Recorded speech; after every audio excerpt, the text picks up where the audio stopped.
Welcome to Great Futures Augusta Podcast, powered by Boys and Girls Clubs of Greater Augusta and Get Up Productions. Our podcasts are hosted by the Youth of the Year, present and past, asking the tough questions with our local and national leaders on how to create greater futures. Great Futures Augusta Podcast starts now. Hello, everyone. My name is Antoniyah Rowland. I am Boys and Girls Clubs of Greater Augusta 2023 Youth of the Year. Hi, everybody. I'm McKenzie Watson, and I am Boys and Girls Clubs of Greater Augusta 2022 Youth of the Year. And today we are at Get Up Productions, and today we're going to be interviewing Dr. Condoleezza Rice. Dr. Condoleezza Rice was born in Birmingham, Alabama. She earned her bachelor's degree in political science, cum laude, and Phi Beta Kappa from the University of Denver, her master's in the same subject from the University of Notre Dame, and her PhD likewise in political science from the Graduate School of International Studies at the University of Denver. Dr. Rice served as the 66th Secretary of State of the United States, the second woman and first Black woman to hold the post. Rice also served as President George W. Bush's National Security Advisor from January 2001 to January 2005, the first woman to hold the position. From February 1989 through March 1991, Rice served on President George H.W. Bush's National Security Council staff. She has authored and co-authored numerous books on international politics, memoirs of her upbringing and her time in government service. Rice is a fellow of American Academy of Arts and Sciences and has been awarded over 15 honorary doctorates. So, okay. Are you ready for the questions? I am. Okay. All right. I'm going to be asking you the first question. How would you describe yourself in 5 words? I am a determined person.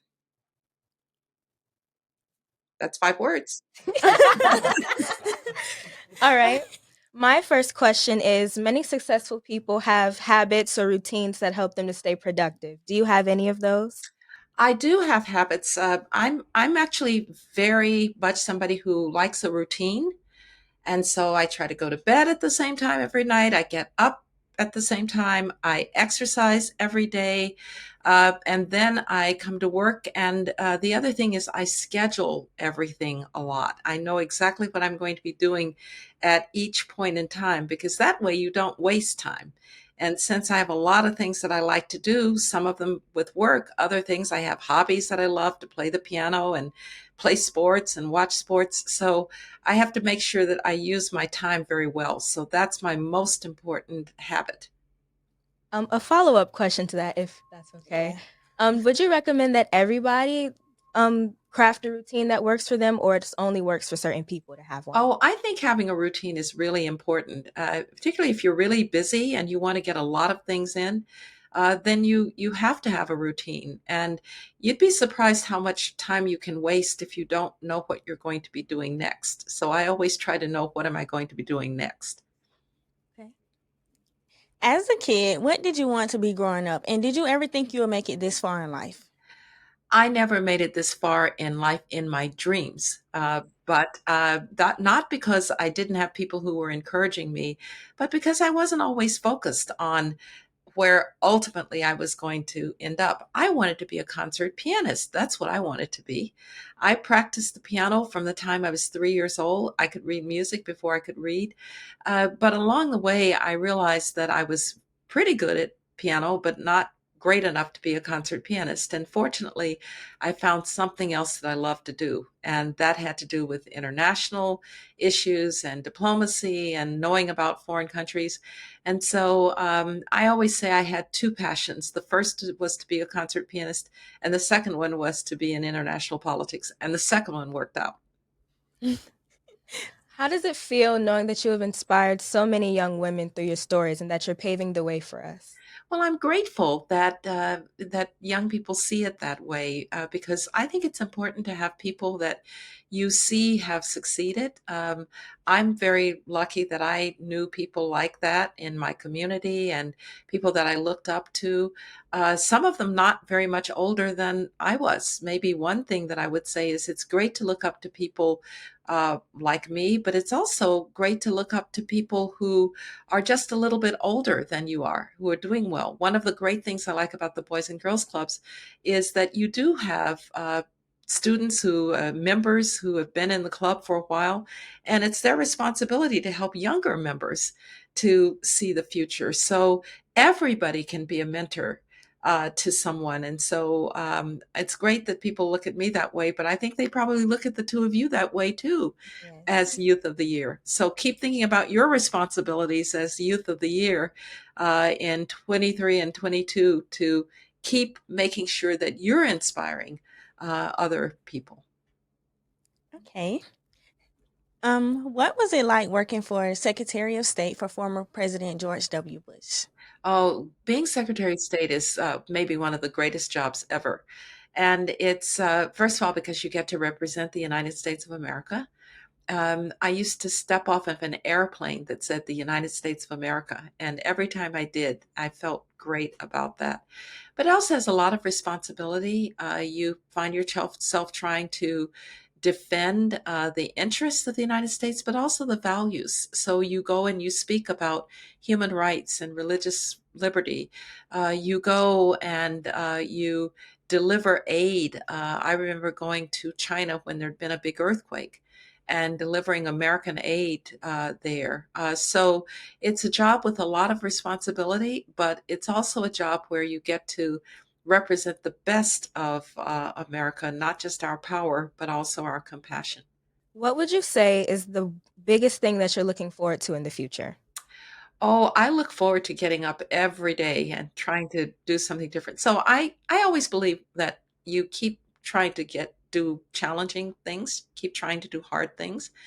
And so I took up a new sport when I was 50 years old. I became a golfer. So I'm still trying to get better at that. I like learning difficult piano pieces and trying to get better at that. And then I'm actually a limited owner in the Denver Broncos. So I look forward to the day when I'm there with holding the Lombardi Trophy for the Super Bowl. So I've got lots to look forward to. That's great. And for our last and final question, what can we as teens and young adults do now to create greater future for our communities and our nation? The first thing that I would say to teens is please be sure to study hard at things that you're not good at doing. Right? So all of us like to do the things that we do well. So if you are really good at reading and writing, try to do more math. If you're really good at math, try to do more reading and writing. You might find that you will find better fulfillment from succeeding at things that are hard for you than at just keeping to do the things that you do well. The second point that I would make is try very hard to listen to people who don't agree with you. Even if it's hard to hear things that are hard to hear, if you're going to be successful in life, you're going to have to learn to deal with all kinds of people. You're going to have to learn to bring people together, even when they might disagree. And you can start now, just making sure that you don't just listen to opinions that are your own opinions. The third thing I would say is find something you really love to do and go at it with all your energy. And when you find that thing that you love to do, and you find that you're also good at it, life has a way of unfolding very, very well. And then finally, you have a lot of opportunities ahead of you to be leaders. Leadership isn't something that I think you're born to do. I think you learn to lead. And so the next time you're asked to organize a conference for a panel, the next time you're asked to help with a reading event, go ahead and do that. You're going to find out a lot about yourself taking those opportunities as they come. You will have an opportunity to change this country and to change the circumstances of the world around you. But you don't have to think of it in the biggest terms. Think about what am I doing every day to make my community better, to make my school better, to make life better for the people that I come in contact with every day. Thank you for that. That's a beautiful answer. It was. It's a beautiful answer. Thank you. Thank you, everybody, so much for tuning in. And let's say a big thank you to Dr. Condoleezza Rice for joining us today. And that was our Great Futures Podcast, everybody. Have a great day. You have been listening to Great Futures Augusta Podcast, powered by Boys and Girls Clubs of Greater Augusta and Get Up Productions. Voiceover by Shannon Holly Voiceovers. Learn more about our podcast and get involved at bgcgreateraugusta.org. Thank you for tuning in.